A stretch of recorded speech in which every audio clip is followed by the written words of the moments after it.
Bonjour Monsieur le maire, un Bonjour. petit bilan donc, de la visite du président de la République à Saint-Gervais et dans le massif du Mont-Blanc.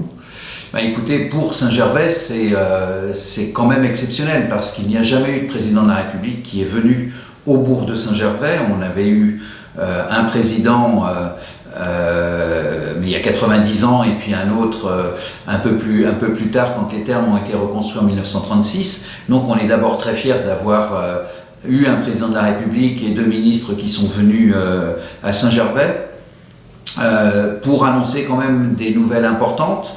Et le résultat du travail qu'on a fait autour d'Emmanuelle Wargon, qui est la secrétaire d'État qui a été chargée par le président de ce dossier, c'est l'accès au Mont Blanc, et c'est un dossier qui a été travaillé avec tous les acteurs de la montagne. Alors je dirais qu'il a été aidé par un certain nombre de personnes, pas beaucoup, parce que moi je rame un peu depuis 17 ans et j'ai jamais vu beaucoup d'hommes et de femmes politiques me soutenir. Mais c'est pas grave, c'est le passé. Mais bon, je salue l'intérêt qu'a porté pour ce dossier et qui a été déclencheur du lieutenant-colonel Boson du PGHM. Il a su appuyer pour qu'il y ait effectivement, pour que tout ça, tous les excès cessent et puis qu'on arrive à retrouver de la sérénité. Bien sûr, les guides des compagnies de Chamonix et de Saint-Gervais, le syndicat national des guides, les gardiens de refuge, la FFCAM, on a tous travaillé pour arriver à une solution qui, à mon avis, est la meilleure, et c'est celle que j'avais soufflée au président de la République. On ne veut plus raisonner en interdit, on veut raisonner en volonté de faire. Et donc, cette volonté de faire, c'est quoi ? C'est dans un certain périmètre qui concerne aussi bien la commune de Chamonix que celle de Saint-Gervais, eh bien, il n'y aura plus que la pratique de l'alpinisme et du ski qui y seront autorisés.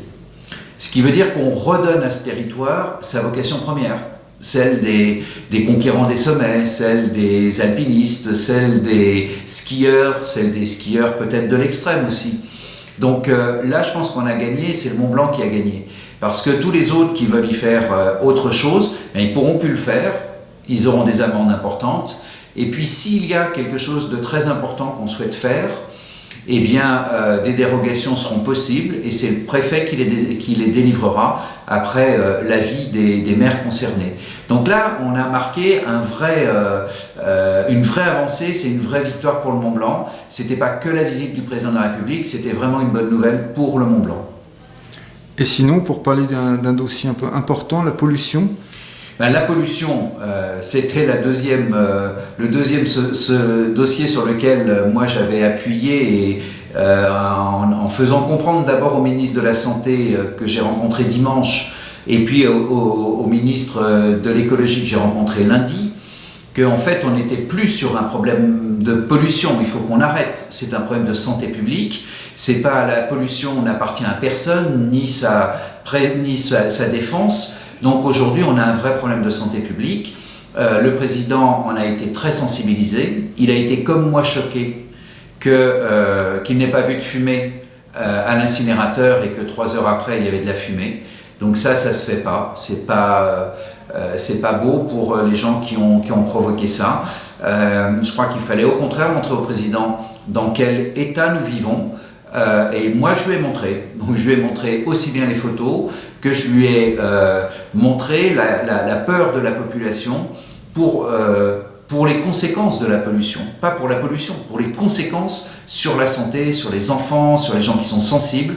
Et je crois que le président a largement bien entendu le message puisqu'il a demandé à ses ministres de traiter rapidement de ce dossier. Alors je lui ai parlé de cas concrets. Comme j'en ai parlé au moment du repas où il y avait le président de la région, Laurent Wauquiez, c'est la région qui fait les transports qu'on appelle les TER, les transports régionaux. Normalement, ce sont des trains. Or, la région, depuis des années, remplace la moitié des trains par des autobus. Et des autobus qui, même s'ils sont Euro 6, polluent. Donc j'ai demandé au président qu'on impose à la région que lorsqu'on remplace un train par un bus, il soit propre, totalement, pas Euro 6, totalement, c'est-à-dire soit au gaz, soit à l'hydrogène, soit à l'électricité. Et là, je pense que tout le monde a bien entendu le message et a bien compris que c'est ce genre de choses qu'il faut qu'on fasse. La deuxième chose que j'ai indiqué au président de la République, c'est que l'aire de régulation des camions qui a été mis là il y a quelques dizaines d'années pour l'enlever de Cluses, là où il y a le péage, eh bien, il fallait la remettre à Cluses. Pourquoi? Parce qu'un camion, quand il redémarre au pied du viaduc des Aigras, même s'il est Euro 6 et qu'il consomme 30 litres au 100, il va en faire 300 pour monter cette rampe jusqu'au tunnel du Mont Blanc. Donc, il y a un moment, il faut qu'on arrête de créer de la surpollution. La pollution, on ne peut pas faire grand-chose si ce n'est en trouver l'origine. Ça vient du bassin de Genève, du Genevois, d'Annemasse, de toutes ces industries. Ça passe la Cluse, c'est-à-dire cette trouée qui a été faite pour l'autoroute, et puis ça vient chez nous et on est un pot de chambre. Donc ça, il faut qu'on détermine d'où ça vient et qu'on agisse. Ça, le président l'a bien compris.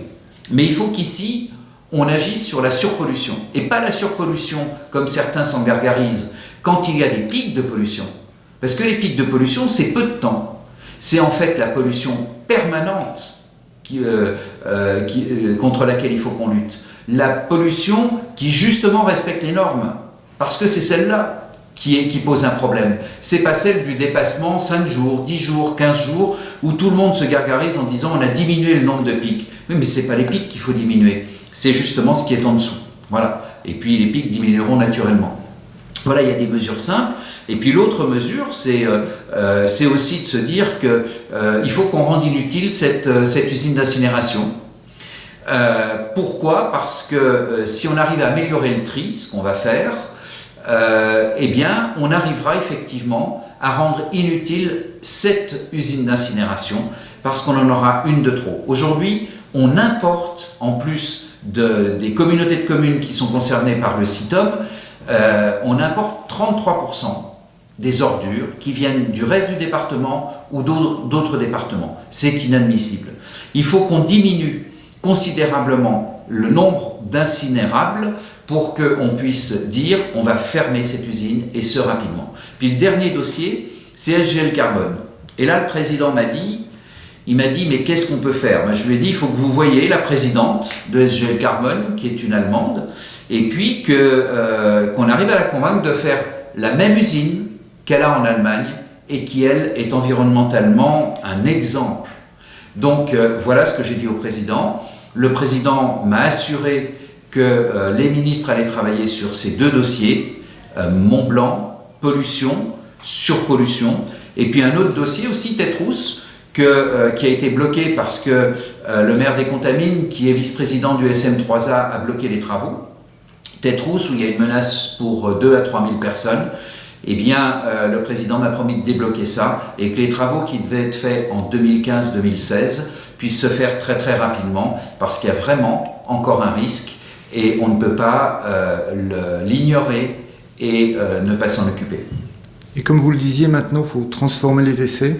Maintenant, il faut transformer les essais, c'est-à-dire que, mais ils ont bien compris tous comment je fonctionne, donc les ministres sont, que ce soit le ministre de la Santé, le ministre de l'Environnement ou la secrétaire d'État, ils savent très bien comment je fonctionne et ils savent que je ne lâcherai pas et ils savent qu'effectivement, elles et ils vont me revoir pour que justement on ait des avancées concrètes, loin des discours de quelques-uns qu'on a depuis des décennies, et plus dans le concret. C'est ce que souhaite le président, et moi c'est ce que je souhaite depuis longtemps.